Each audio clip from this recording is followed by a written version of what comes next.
Hi, folks. It's nice to see you tonight. Welcome aboard. It's another Sunday night in the global pandemic. Wow, what a week, huh? Holy moly, people just rising everywhere all over the world and for each other. You know what I'm saying? For each other. That makes me feel really good, you know. A lot of scary stuff. Change is always scary, but there are scarier things, am I right? So tonight we're going to talk about some really scary things. Actually, the things that scare me most are people hating each other. But I'm going to tell you about some really scary things tonight. So before I start, happy June. It's June, and I am officially retired. I finished. The last official day of school was Friday. I'm on board through the summer, but I am no longer a music teacher or a teacher. Now I am just Ms. T.I. Oh, I cannot even have to be Ms. T.I. Now I'll always be Ms. T.I. So now I'm just a spooky, scary ghost storyteller and a former teacher, which I really kind of like a lot. I'll always be a teacher because it's just in my DNA. But here we are, a whole new world ahead, right? So I've got to warn you, if you hear scuffling around in my house, it's nothing spooky. If you see like a flash of light or hear a beeping sound, it's nothing spooky. The rhubarb is ready today, and so Buncey's been cutting and cooking rhubarb, and he has a rhubarb cobbler in the oven right now. So in a few minutes, the oven will probably beep, and you'll see a flash of light as he comes out of the side room with his headlamp on to stealthily go into the kitchen and get that out of the oven. So you'll hear some Buncey banging around, and you should smell my house. Right now it smells like really delicious baking gluten-free rhubarb cobbler. So thank you, Buncey. So tonight's story. Hi, everybody. I hope you've had a good week. It's been a good week here in Cadillac, I have to say. But tonight I'm going to tell you a story about a place that I've talked about a lot. A lot of you have heard some of the stories of this place, and this might be a 2-week story, because it is even more epic than the Piety Hill story, because it goes over years as well, but there's just so much from this place. So I'm going to tell you some stories about the Haunted Lodge up in Wisconsin. Now I know some of you have heard some of these stories, so let me just give, and some of you haven't, so let me give a little quick background, okay? So the place where the Roadhouse Saloon story takes place, my family has, my extended family, my mother's extended family, all have homes and cottages and compounds, etc. up there. Not compounds like the militia, but, camps and things. And my siblings and my parents have a place where Evelyn lived. I told you that story. But my brother wanted to find a place of his own. He wanted to get his own cottage. So he and his wife, they only live a few miles, about 100 miles south of there. So they got a realtor and they started looking for a spot, and they found some cool places on lakes and some, so they're going cottage hunting, which I cannot even imagine ever being able to do. But they were cottage hunting. And then amidst all of the prefab 3-bedroom 1990s homes on little lakes up north, they saw this listing for a place that had a 10-bedroom log lodge with, I think it was like 1,200 acres. It was this huge property, and it was in a place, this pristine area that the acreage, this lodge was up on top of a hill, and then the hill rolled down, and down the hill there was a pond, a fishing hole, a very famous fishing hole, trout hole, that was spring fed, a creek, and then beyond that was the St. Croix River, which is a wild river, and it's one of the headwaters of the Mississippi, and it is this amazingly beautiful wild river.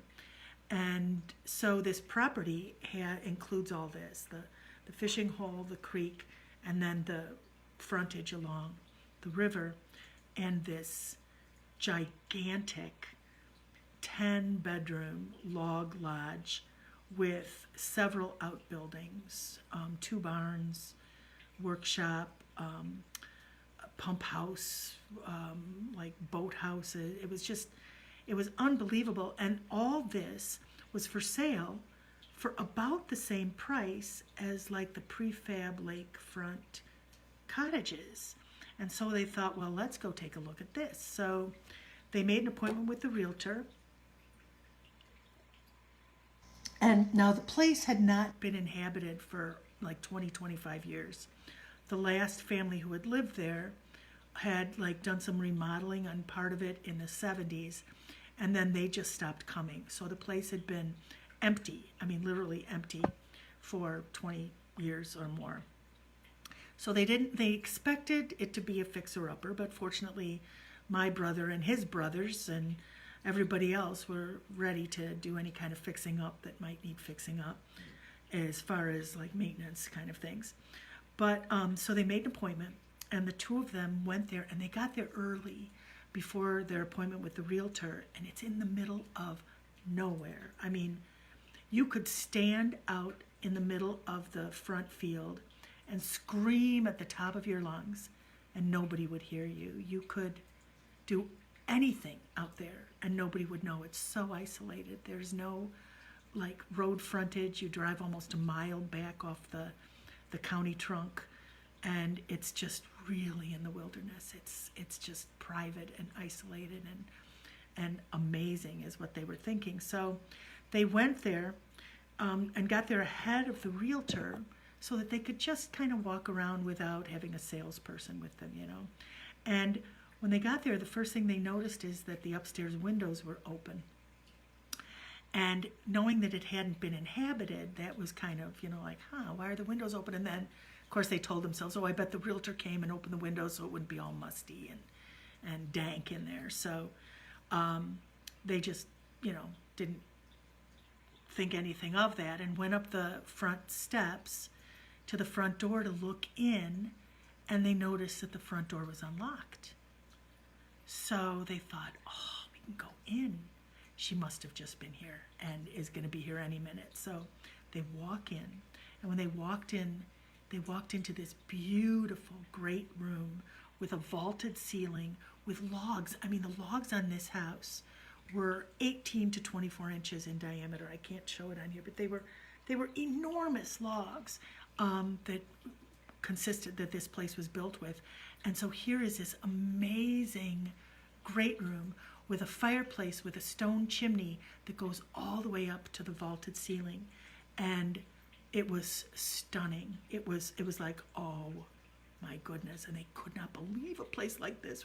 So they just stayed in the great room and they started looking around.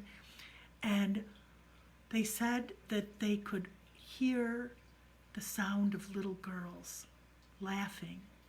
Now they have 3 little girls. They have 3 grown-up girls now, but back then they had 3 little girls. And for them, they felt like the house was welcoming them. They felt like the open windows and the door open was a sign that the house was welcoming them. And they felt really welcome there. And the sound of the little girls laughing, they actually said that that's like the sound of our little girls.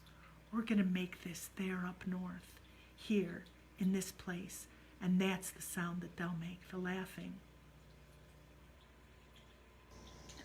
Anyway, so the realtor comes and gives them the tour, and this place is just, it's palatial.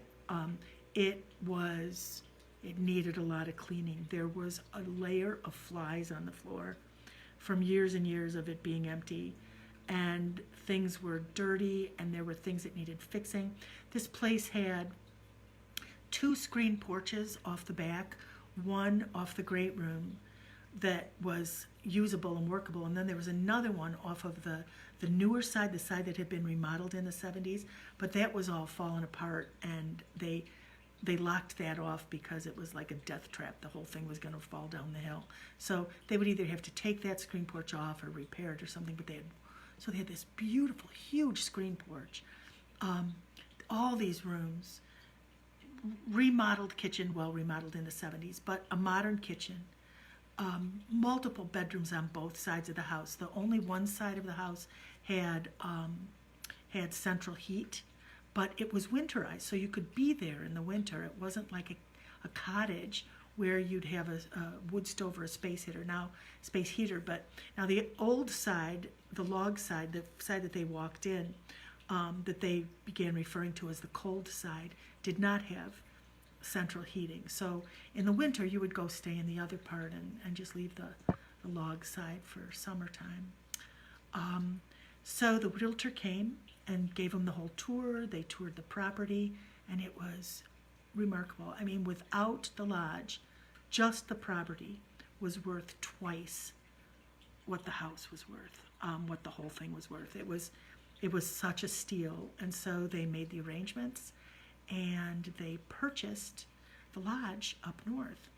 And this was so exciting for them. I mean, this place, they saw it as a place where family could gather and people could come and stay. In the summertime, people could come be there. They could use it. The land was perfect for hunting. There was virgin timber. The way the valley goes down, they call it Spirit Valley, the valley that goes down to the river. There was the best fishing in 4 counties. I mean, notoriously the best fishing in 4 counties. It was like a dream come true. So they signed the papers and they began to move in. And they swept out, dust pans full of dead flies when they got there. And they scrubbed and they cleaned and they started trying to make it a livable place. And their first summer there, I remember going there for the first time. We were up staying over at Granny's in Manabear, where Evelyn lived. And we were going to be going over there for the first time to see it for a campfire. And they invited everybody over, and it was going to be just a really cool thing because everything happened at my mom's place. And here for the first time, we were all going to my brother's. So my sister Kate and I took one of the cars, and we had a bunch of little kids piled in the back because it was like Granny's camp time. So there were, 10,000 little children. I'm exaggerating, but not by much. So we had the back seat full of little ones as we left Granny's to go to my brother's house for this campfire and to see their new place. And I was really excited to see this. It sounded just amazing. And so we drove down the county trunk, and we drove off the county trunk onto the sand road. And as we drove down the sand road, I was driving, and I just slowed down. It was a sand road, so you slow down, but I also just slowed down because it felt like I should just slow down. And so we're driving along, and all these little kids are chattering in the back. In the back, you know what it's like to have you may not, but if you know what it's like to have a car full of kids in the back, they're just chattering away and laughing and carrying on, and Kate and I are sitting in the front seat. And we drive about halfway down this. It's about a mile road, I think. It's probably less, but I'm not good with distances. Felt like about a mile road. And we're down about halfway. And now to our left is this place that had been cleared of trees, so it had a lot of low scrub oak and a few large trees and some dead trees near the road. And there was one large tree, I'm not sure what kind of tree it was. I wasn't paying attention to that because this tree was filled with ravens. Now, not crows. Ravens are like all black and much bigger. And I slowed way down to look at all these crows, and they were just making a ruckus outside in this tree. And I said, "Hey, kids, look at all those crows." And I said, "Count those crows. See how many crows are there." and count 1, 2, 3, 4, 5, and there were 9 crows in that tree.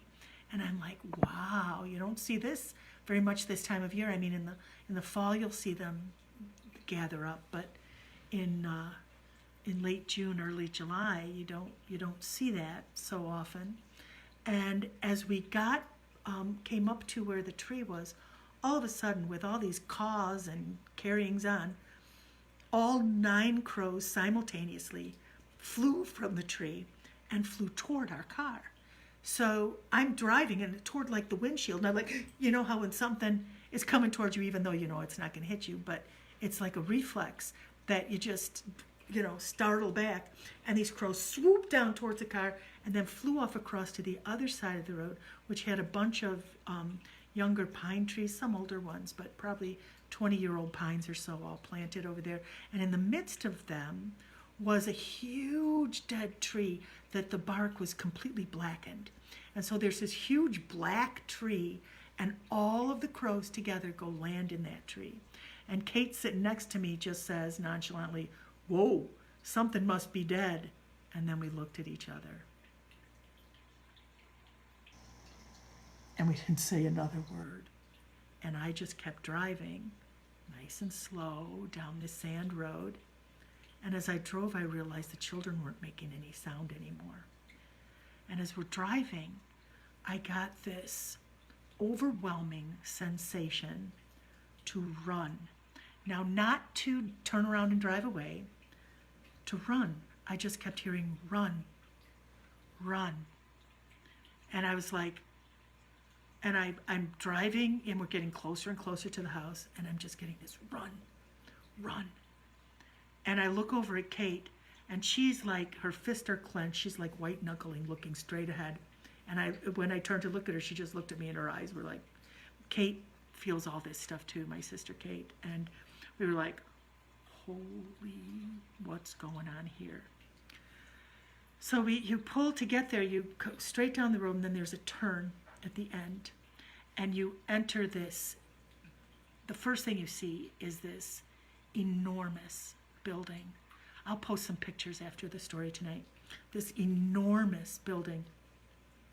Dark brown logs, gigantic logs, and then this big open field that is like a mowed field. It's I can't really call it a lawn, although it was a lawn, but it was probably almost an acre. I don't know sizes of stuff, but it was this enormous field, and way in the far end of the field is the campfire, and I look and I see, some of my brothers and cousins and some people gathered around the campfire there, and I pull in and honk the horn and wave, and then I'm in a park. There's a few other cars parked up facing the lodge, and so I pull in and I park, and the kids say, "Can we go to the campfire?" We say, "Yeah, get out, go ahead." And they jumped out and ran away, and Kate and I just kind of sat in the seat looking at this house. Now, we were parked right in front of where I was sitting. There was like a sun porch of some kind to the right that had those windows, that open out, so you open the windows out for air, just to the right. And then right in front of us, there was a window that was like not a very deep, it was like a narrower window up high. So standing on the ground, you couldn't see in. It was like a utility room kind of thing would have a higher window. And it had this long, high window there. And then to the left of that was this big picture window. And so we kind of got out of the car, and I'm looking in these windows, and I'm like, oh my goodness. And I could just feel this heaviness. And I'm like, wow. And you could feel this, I could feel this heaviness even in the earth itself. But it was gorgeous. I mean, it was the most remarkable thing I've ever seen. Talk about a mix of emotions. And Kate and I just stood there looking at the place, and like simultaneously we both said, wow. And then out the door that was down to our left, which was the front door, my sister-in-law comes out and she says, "Hey, you guys, come on in. I want to show you the place. I'll give you the cook's tour." And I'm like, I just want to go to the campfire, but okay, let's do that. And so Kate and I went for the tour the first time I was there. So we walk in, and I already told you about the great room. Unbelievable space. Just this, I mean, it was awe-inspiring, this room. And the fireplace was awe-inspiring. And then to our left, she said, here, come down here, I'll show you some of the bedrooms.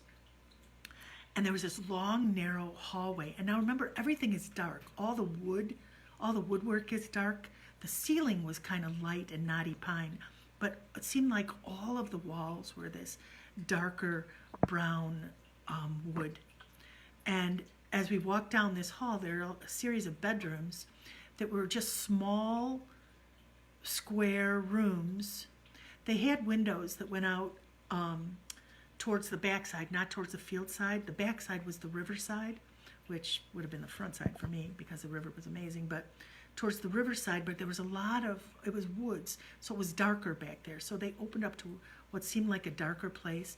And each of these rooms had like one bulb hanging down from the middle of the ceiling with a string you pull. And you turn that bulb on, and the high ceilings and just the darkness of the place seemed to just almost absorb the light. But the rooms were clean, there were beds in there, and it was like, whoa, one room, and then another room. And then there was a bathroom, but it wasn't a bathroom, it was a powder room, I suppose you call it, but it was like a water closet. And it was this long, narrow space that was almost like was a hall, like it was off of, I don't know, it was just this long, narrow space, and at the end of it was a toilet and a sink. But it was very unusual, and it was the same thing with the light up above, and it was just foreboding.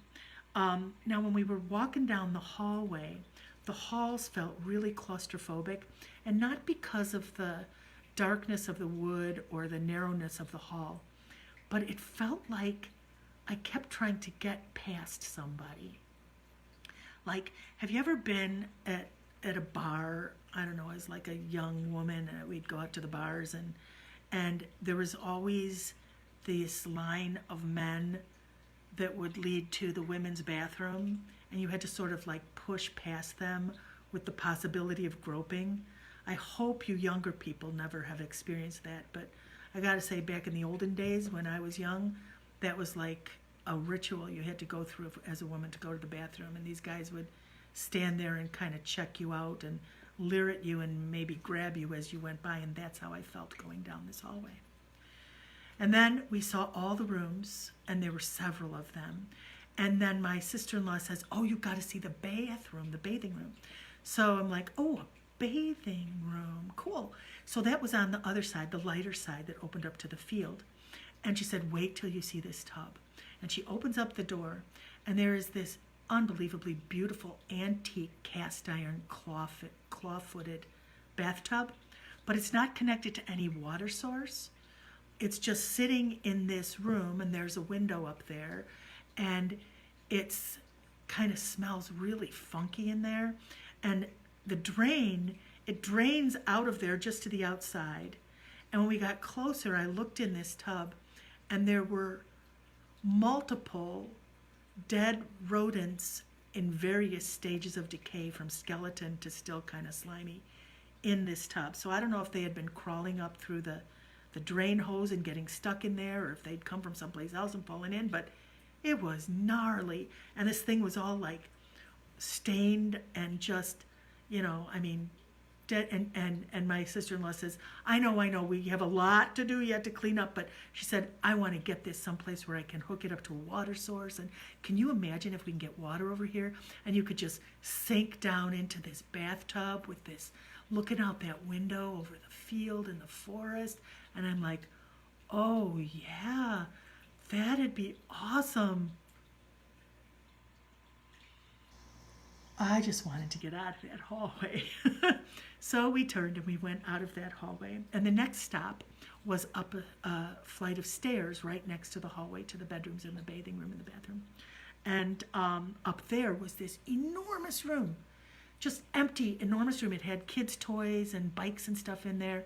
And she told us that this was the bunkhouse for the loggers. Now, this place had been built in the late 1800s, right around 1900, 1890s, 1900, maybe a little before, as a logging camp. And the loggers would stay upstairs in this loft, and then the overseers and stuff would have the other rooms, and they logged this whole area except one part of Spirit Valley, which was still virgin forest. For some reason, the people who owned it, that had the logging company, would not log that part, and it was, oh my God, so beautiful. It's still virgin forest there. So, but it was the big, huge bunkhouse for the loggers, and my sister-in-law says the kids. This is a kids' playroom. It's so big they can even ride their bikes up here. They come up here, they can play, they can run around, they can play tag, and I'm like, oh, this is so cool. And it was light up there. It did not feel foreboding. It did not feel claustrophobic. It felt pretty good up there, and I'm like, oh, this is a really cool space. I love this space up here. Then we went back into the great room and went out onto the screen porch. And the minute I stepped over the threshold onto the screen porch, it felt really good. It was like there was nothing heavy or dark. It was just so cool. You could see all the way down to the river. The sounds and the smells. And it was this big screen porch that had two queen-size beds on it and a sitting area. So it was just, I would have just lived out there. They ended up doing that. But it was really nice. And then we went back in the house to go see the warm side of the house, the side that had been remodeled in the 70s. And we went through the dining room, and the dining room is huge, formal dining room, and it still had this big, huge dining room table in it. And it had two picture windows, one facing the field, and then on the other side, this giant picture window that faced down towards the river. Just beautiful. But walking through there just felt like oppressive, like something pushing on you. And then from the dining room, my sister-in-law says, so this next room is the trout kitchen, and this is where the caretaker would clean the fish that the patrons, because after it was a logging camp, it turned into a fishing lodge. That's what it was called, the lodge, and a fishing and hunting lodge, but mostly fishing. And there was a caretaker and his wife who lived there, and they would, so she said that the caretaker would clean the patrons' catches, and then they'd cook it for them that night, or they'd package it up for them to take, or they'd put it up as a trophy if it was a giant trout or something like that. But it was the trout kitchen. She said, wait till you see this place. It's got all these cupboards. I'm going to assign each of the girls their own cupboards, and they're going to be able to keep all their toys and all their stuff in those cupboards in the trout kitchen.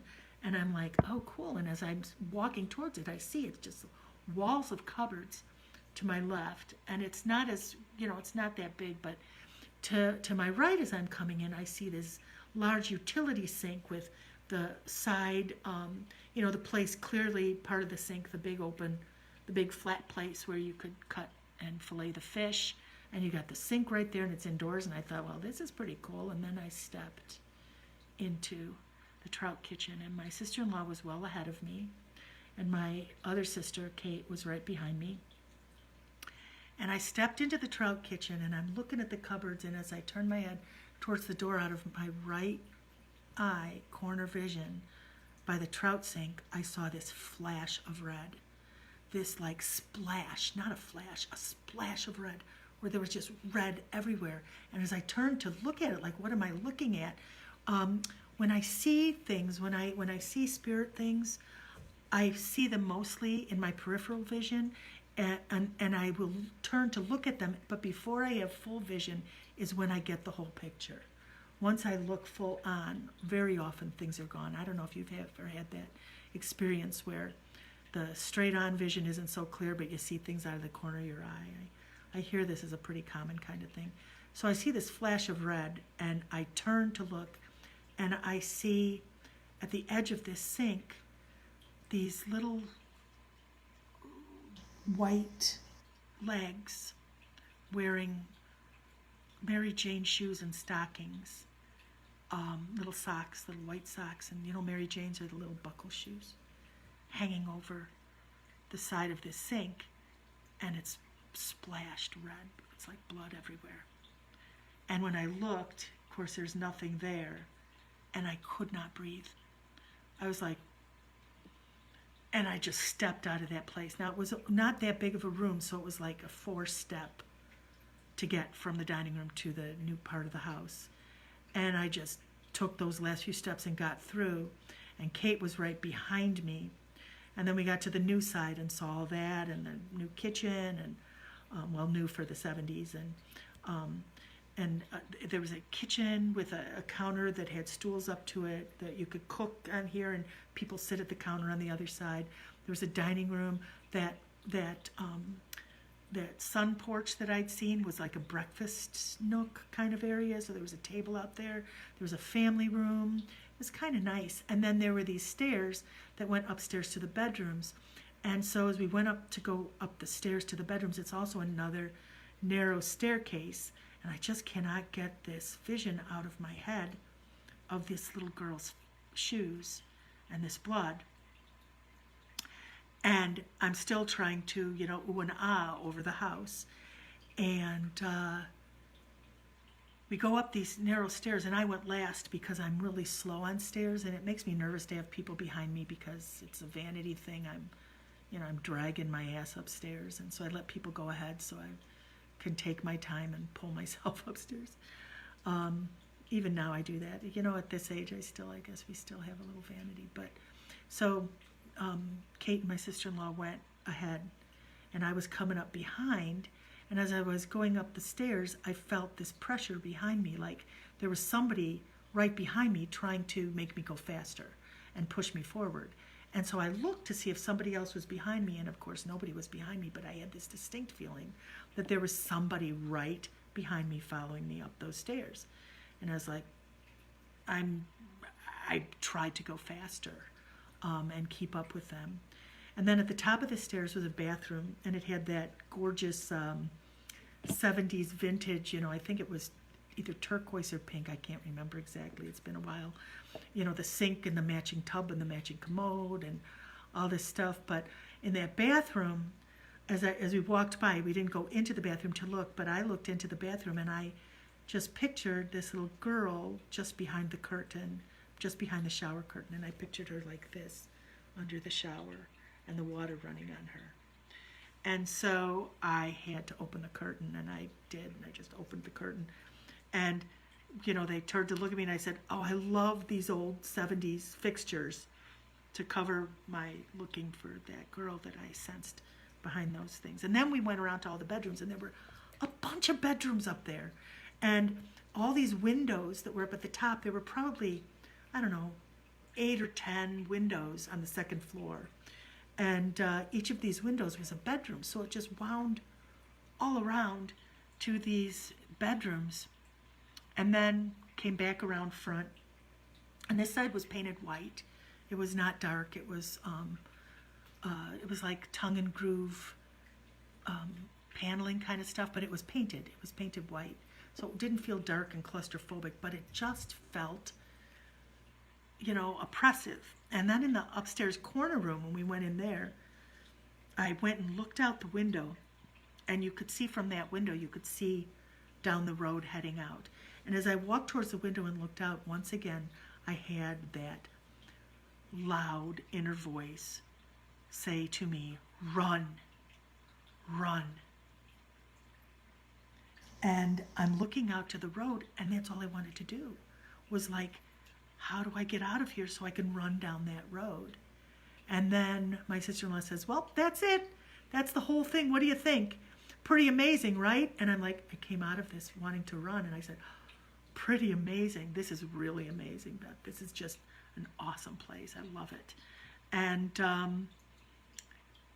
then we went out to the campfire. And my sister-in-law said, you guys go out to the campfire. I'm going to grab some things to bring out. I got to get out the marshmallows and the graham crackers and all that stuff. But you guys go out. Everybody's waiting for you out at the fire. And so I said, okay, right, we will. So we had to go back through the trout kitchen in the other direction. And I was dreading this because I did not want to see it. I wasn't afraid of it. I didn't want to see it. It's like when you want to cover your eyes in a slasher movie. I didn't want to see it. And I knew I was going to see it.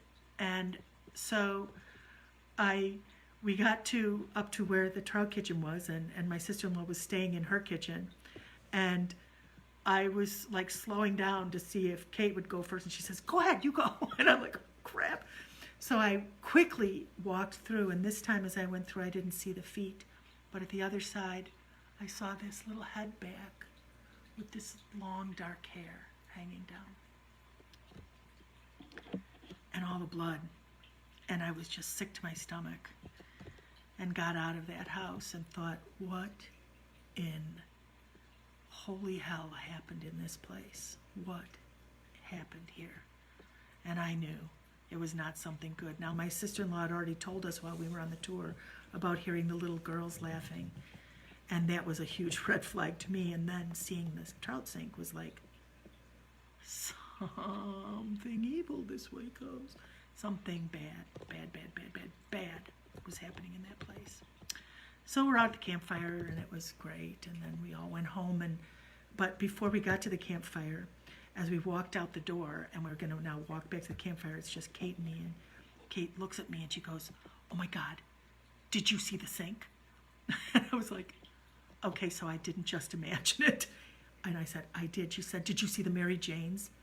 And I'm like, "I did." And she said, "Oh my God, oh my God, oh my God." And then we went out to the campfire and hung out there, and then we went home. And that was my first experience in that place.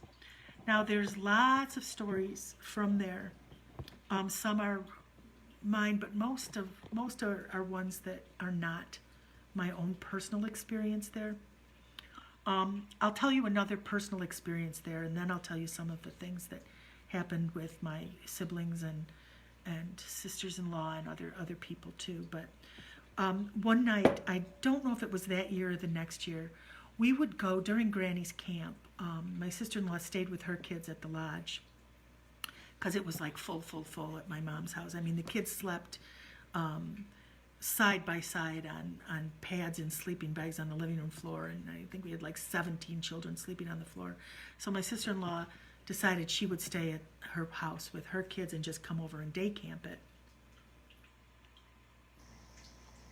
But when she'd come to Granny's in the evening for dinner, she would stay till really late, and maybe have one extra beer often and say, "Oh, I shouldn't drive because we should probably stay here because I shouldn't drive. It's too late, and I've had a few beers," and she'd end up staying there.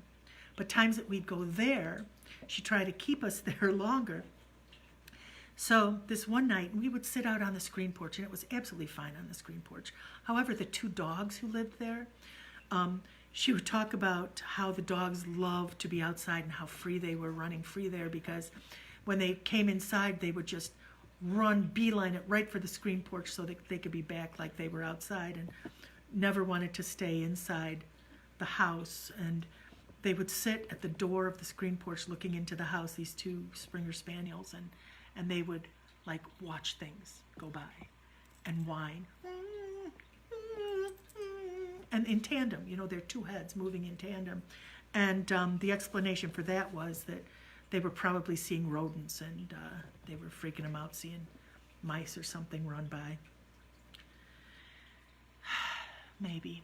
So it was late. It was already dark, and there up north it got even darker later there than even here in Cadillac, because it's even it's just south of Duluth.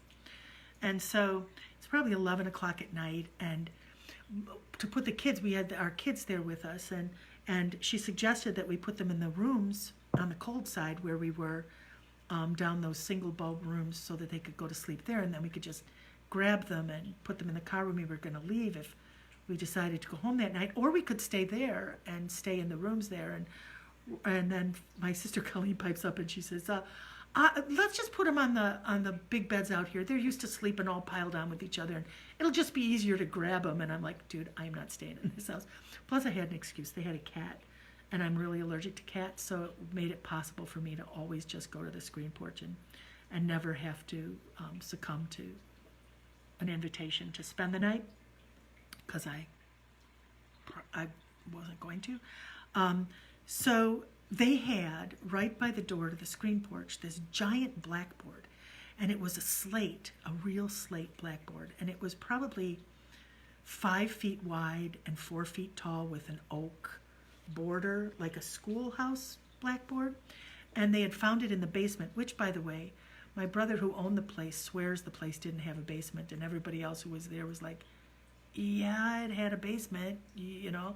Anyway, so this huge chalkboard was right next to, propped up on the wall, right next to where the door to the porch was. And when we got there, it was covered with all kinds of little pictures and drawings. Now, my brother and sister-in-law's youngest child, she was visually impaired, somewhat visually impaired. She wore little baby glasses. She was just the cutest little thing. And she would sit at that chalkboard and just draw all over it, get real up close to it. And so she would draw these tiny little drawings and things all over it. And I remember remarking about that, and my sister-in-law telling me that she would spend hours at that chalkboard just doing little curly cues and squiggles and drawing these little things. She was like 2 years old. She was tiny. And so when we got there, the chalkboard was full of all her little squiggles. And then Colleen and I were going to go. The children were all asleep. Oh, no. And when we went out to go out onto the screen porch, we noticed that the chalkboard had been cleaned. Now, that was not a weird thing. I mean, my sister-in-law cleaned up everything all the time. So I could see her just wiping it all clean, or even maybe a little Taylor or something, just cleaning the chalkboard. But it wasn't like just erased. It was like clean. And, that afternoon when we were there, the kids had been playing and it was full, but it was just clean. But it didn't strike me as weird in any way. I just took note of it. I just noticed it. And I noticed that chalkboard because I was very envious of that chalkboard. I would have loved to have I always loved chalkboards, way more than whiteboards. Chalkboards were just my favorite. But so we go out on the screen porch. It is wiped completely clean, and the children are all asleep. And we're sitting out there and laughing and talking and telling stories. The ladies, it was just the women. The men had all gone back to work or someplace. I think Bunce was with us, but he was pretty much one of the women when we would be up north there. Colleen and I had to go to the bathroom, and I'm like, I need to go to the bathroom. And I hated the log side bathroom, so I was going to go all the way to the other side. I was going to risk the trout kitchen to avoid that other bathroom, just saying. My sister had been in there once, not this night, but another night, and there was this huge, loud, booming bangs on the wall, and she came running out with her pants half down to her knees and said, "Who's banging on the wall?" She was so freaked out. And he said, "Nobody's banging on the wall." And she said, "Somebody's banging on the wall." She said, "Okay, go in there. Somebody was trying to freak me out." And went into the bathroom. A bunch of us went into the bathroom. And then my brother-in-law took, I think, like even his shoe and banged on the logs of the wall of this room. You couldn't hear a thing in there, but it banged so loud. So I didn't like using that one at all. But I could zip through the trout kitchen and get to the other side. So fortunately, my sister Colleen said she'd go with and help. We said, anybody need another beer? And people put their finger up if they wanted one. And so we had a few to get. And she said, "I have to go too. Let's go together." So we went, and once again, I walked past the chalkboard and noticed the chalkboard. And I think I even made a comment about, "Oh, I love this chalkboard. Look at this thing." And then we went to the warm side of the house. And Colleen went to the bathroom first while I pulled some beers out of the fridge. That was back when I thought I could drink beer. Then Colleen came down, and I said, "Okay, I'm going to go up. Wait for me. Don't leave without me." She says, "Don't worry. I'll wait for you. I promise." So I went up those stairs, and I peed as fast as I could and washed my hand as fast as I could. But while I was in that bathroom, with the door closed, it sounded like somebody was outside that door that had keys, like on a belt loop or something, because I heard this key jingling. And so I just called out, "Just a minute, I'm in here. I'll be done in a second." And I finished up and washed my hands, and I swung that door open, and of course no one was there. So I glumped down those stairs as quickly as I could. Colleen was still waiting for me in the kitchen. We grabbed the various bottles or cans of beer and headed back out, and I just blocked my brain to the trout kitchen and just inhaled before I entered it and flew through it, and I noticed she walked really fast through it as well.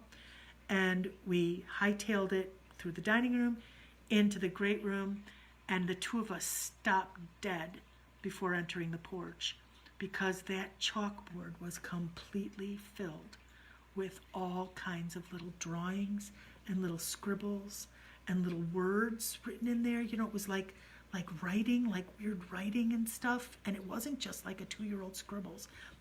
I wish it was a time when we had our smartphones, because I would have taken a picture of that chalkboard and interpreted it, and I'm sure would have learned something remarkable. But it was filled, I mean, to the corners, to the center, with, there is no way somebody could have done that in the time it took Colleen and me to go pee and pop open some beers.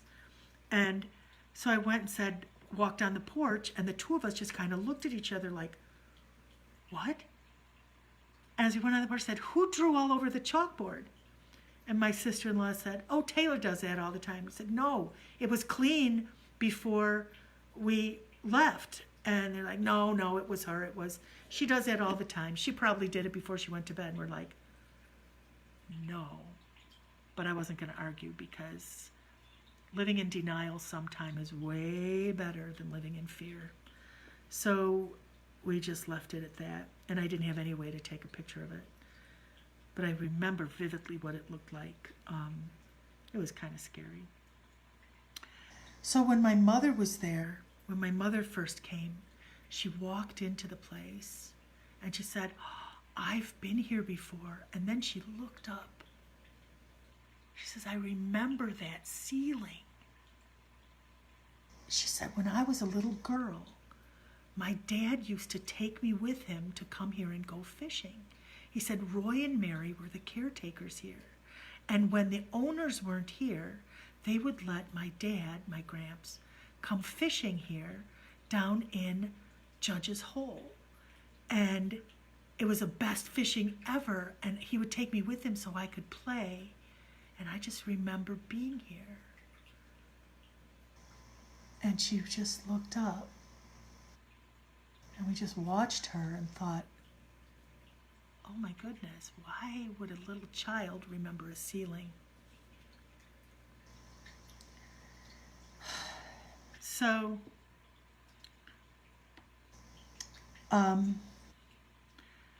some of the other things that happened there that I was not there for. My sister-in-law, Carol is extremely spooky. She's very sensitive. She's like a ghost magnet, but she's terrified of it. And so she's like, anything spooky she doesn't want it to do with. You know, when spirits are coming to deal with her, she's like, I don't know what to do. I don't know what to do. And I'm trying to help her not be so uncomfortable with it, but she's just terrified of that. She doesn't want to do it. So I don't push it. But she and her husband, my brother Tom, were there. And I don't know who else was there, but my brother and his wife that owned the place were all there. And the kids were all out by the campfire. And it was dark. And no one was in the house except their middle child, who was sleeping in the house. And Carol told me that she was the only one that would like be able to just go to sleep in the house, and she was fine there. They're sitting out at the campfire telling jokes and carrying on like brothers do, when all of a sudden Carol said there was a blood-curdling scream that came from the house. It was not a short scream. It was this long, blood-curdling scream, and everybody jumped to their feet. And my brother said, oh, Jesus Christ, not again. And everybody started running toward the house because the little girl is sleeping there by herself. And, you know, it was like, so they run to the house and go in, and there is the child sound asleep. And Carol said, oh, I think she must be having night terrors or something, because this happens every once in a while. And he kind of, you know, made light of it. But he was terrified when he said, oh, Jesus Christ, not again. And everybody, she said he just went white and then ran toward the house because his child was there. But she said a child could not make that sound. It was a different sound. And she was like, when she was telling me this, her eyes are as big as saucers, and she was like, I don't know what it was, but that house just screamed. And shortly thereafter, we decided that we should probably get going and head back to Granny's. And they said, oh, you could stay. There's plenty of room. And she's like, no, Granny will worry about us. We got to get back there. Remember, before cell phones. So they left. There was we were there one time when all the kids were out. They would go walk down the road and go exploring, all the kids together, and the grown-ups would be up at the house. And I think we were all the men were all up working on the place that weekend.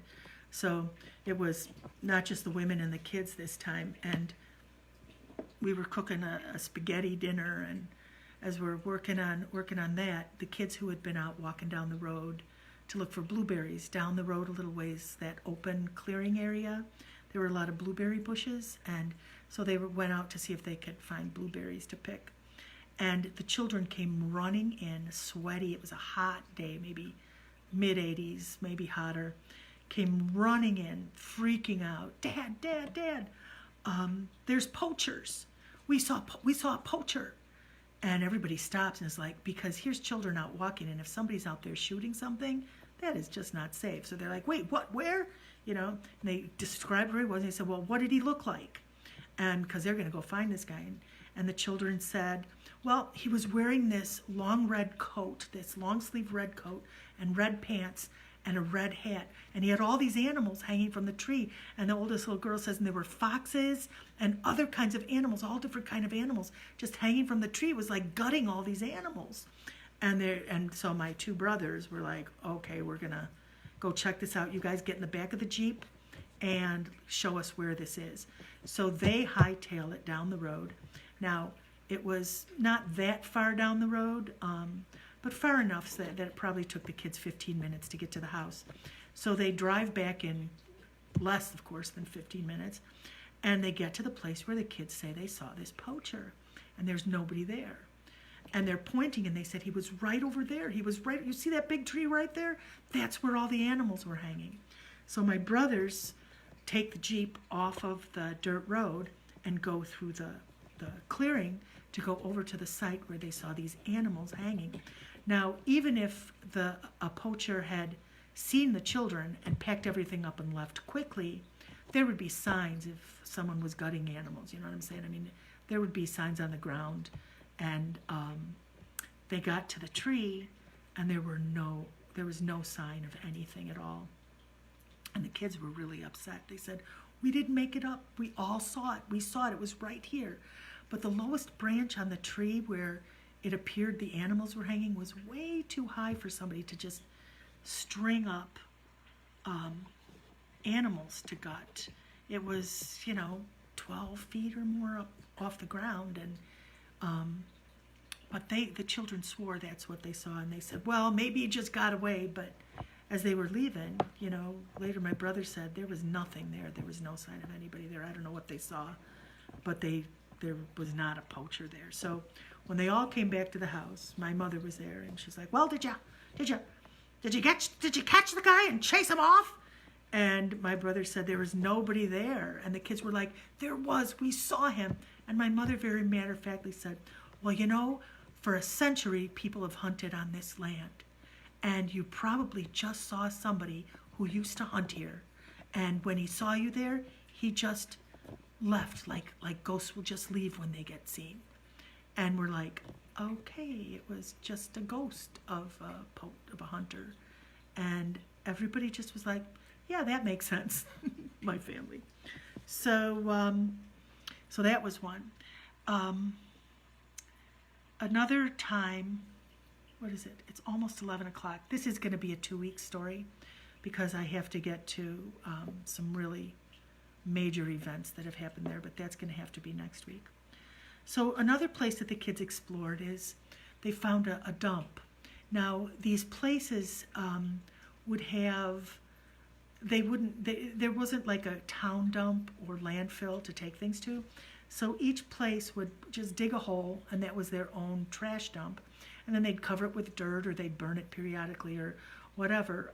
But each place had its own dump, and the kids were off exploring down some deer trails and stuff. And there was a place, remember telling you about the ravens and the big black tree? So that big black tree was like a place to aim to for the kids, and they wanted to go check that one dead tree out. When they got there, it was on the site of a former dump. And this place was a treasure trove for antique things like old blue bottles and some cans and various other things. Really, these old dumps, they don't have any, stinky matter in them, but they have the remnants of life 100 years ago. And so the kids were finding really cool treasures there. And one day, so we would all go and look for cool stuff too. The grown-ups were looking for cool things for tins and bottles and jars. You could find some mason jars, the blue glass with the bubbles in it, really cool stuff. And so the kids were there. And they came back to the house and they had a bone that was about, you can't really see, I go like this, like about this long, narrow bone with, the joint at each end, just a single bone like that. And they said there were some bones that they found, and they brought this one back because they wanted their dad to identify this bone, because he knew a lot about animals, being a hunter and all this kind of stuff. And they brought this bone back, and a bunch of us were there, and it was too small for a deer bone, and it was not the right shape for like a wolf, 4 foot, 4 arm bone. It was not, and they kept saying, well, maybe it's a coyote, we're not sure what it is, but it's probably, probably a wolf or something like that. And my sister Annie was there, and Annie is extremely scientific, and Annie loved watching back in the day on when cable TV was new, and they had these forensic science TV shows where you had people, surveying cold murder scenes and finding skeletons and bones and putting them together and solving the murders. She loved that stuff. And she took one look at it and she said, that looks like a radius bone, an arm bone. And my brother said, no, it's too small for an arm bone. And he's holding it, And she said, it looks exactly like a human radius. And he said, it's not the right size. And she said, can I see it a minute? And she held out her arm and she laid it on her arm, and it fit perfectly. And we all just kind of looked. And I remembered the ravens. And I remembered the girl in the sink. And I looked at this bone. My sister Annie is small, like the size of her arm could be the size of a young adolescent. And I'm looking at this bone, and I just got this charged feeling. And she said, looks exactly like a human radius. And my brother says, well, we'll find out what it is. And he took it and he placed it on the fireplace mantle up high, where the kids couldn't get it. It was up on the fireplace mantle. So, of course, my sisters and I head to the dump to see if we could find any other bones.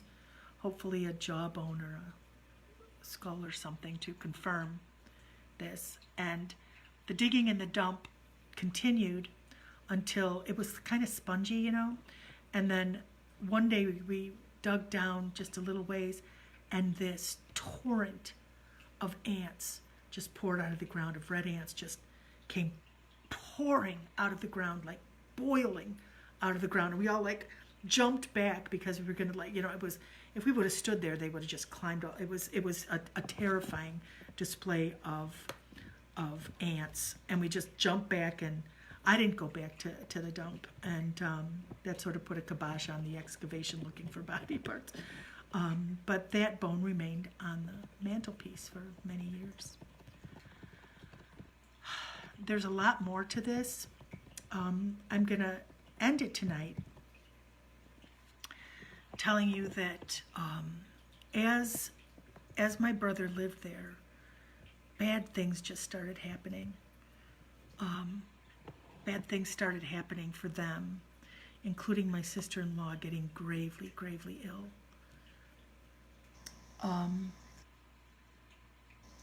And just things just going, gone kind of stuff. And so after just a few years, several years of having the place, my brother had to sell it. Did I tell you about Pete yet? I'm going to tell you one more from my brother. It's 11 o'clock now, but I'm going to tell you one more story. And then next week I'm going to finish this, and I'm going to tell you what came of it all and how, and the resolution. So it's like a serial. You're going to have to wait for the exciting part next week. So my brothers all swore this place wasn't haunted. And my youngest brother, Pete, said, I would go there in the middle of winter and all by myself, and I felt perfectly at peace, and I was never, ever, ever afraid in that place. Well, except for that one time. Well, except for this time. So the one story for him, it was hunting season, and all my brothers and their friends were up there, and it was below zero, and there was a lot of snow up there already. And so the fellers were all on the warm side of the house and drinking, of course, because they were going to be using firearms in the morning. And they had their deer blinds. They'd been there in the fall, and they put their blinds up, and they knew where they were going to go, and everybody had their spots. But my brother Pete had a long trudge to his blind. He found the perfect spot. And so the others were still up in the warm side of the house, and he decided he needed to go get to sleep so he could wake up before dawn and get to his blind. So he was in his blind as the sun came up. So he grabbed his super sub-zero warm sleeping bag. He grabbed his sidearm because at that place they thought that there were people that were breaking in, because when they weren't there, they would lock everything up and close and lock all the windows, and then they'd come back on the weekend and all the windows would be open, and the ADT, so they got an ADT, and the alarm just kept going off all the time. So they ended up disconnecting it because it was go off, go off, go off, go off. And but they suspected that there was somebody that was using the place, and it was winter, and so he took his sidearm with him also because he's Pete, and went into one of those little rooms with the light bulb in the middle of the ceiling. And so he climbed in his sleeping bag. It's freezing cold. It's too late. And he sets his alarm to wake up, at 5 a.m., well before dawn, and so that he could get ready and get out to his blind on opening day. And he's in his bed, and he's sleeping. And he wakes up to the sound of somebody walking around in the great room. And so he wakes up alert, and it was clearly somebody walking around. And he stayed in the first room off the great room down the hall. And so he listens, and he didn't hear a door or anything, but he hears someone walking around. And then he hears them start coming toward the hallway. And he hears these footsteps coming down the hall and stop outside his door. And now he's wide awake. And he's listening, and it's pitch dark, and it's freezing cold. I mean, it's probably 10 degrees in that room. He had closed the door so that his own breath could help warm the space a little bit. And he's reaching on the side table by the bed to see if he can feel for his gun in case somebody comes through the door. And he hears the click as the door opens, and 2 more steps towards the bed. And he's laying there frozen, and he feels these hands. He's praying. He said he's laying there frozen praying, oh my God. And he's reaching for his gun, and he feels these hands just grab his legs. And he leapt out of that bed, and he jumped up in the darkness, and he's flailing around for the string for the light. And finally he finds it, and he pulls that light on, and the door is closed, and there's nobody in the room. And so he's like, oh, Jesus, Mary, and Joseph, and all the saints preserve us. And he was a Christian man. So he got down on his knees, and he started praying for protection. And he said his prayers And I don't know, I don't know if Pete or Laura are watching, but I don't know if somebody grabbed his ankles at that time too, if they grabbed his legs at that time or not. But he got back under those covers for a few more minutes with that bright light on and his gun in his hand, just watching and listening. And it was before his alarm went off, and he decided he was going to get up and go to the warm side of the house and make coffee. But he said he always felt perfectly comfortable there and never felt like anything was there. Well, except for that time. Oh, and the time that he woke up on the warm side and his little girl was sitting in the middle of the floor talking to somebody. And he said, "Get back in bed." And she said, "The little girl wants to play with me." So there was that side too. So that's all I'm telling tonight. There's another hour's worth of stories on this. There's another 3 hours worth, but there will be another hour's worth of stories next week on this. So I hope this kind of piqued your interest. It's not there anymore, so you can't Google it and find it. It's gone, but I'll explain all that next time too. I hope you enjoyed this tonight. It was a different kind of story because there was no closure, but there will be. Trust me. I hope you have a good week. I hope this week brings with it continued struggle for a better world and for more love for each other, right? So remember, a march is only a start.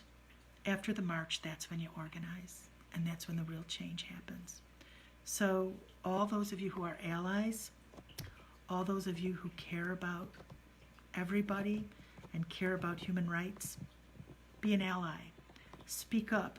Use your privilege to support, not to direct or overpower the voices of people of color, but to stand behind them or in front of them when they're in danger. So there's my little political comment after this crazy week. Here's to another week of loving one another, right? And I will see you next Sunday. Stay spooky.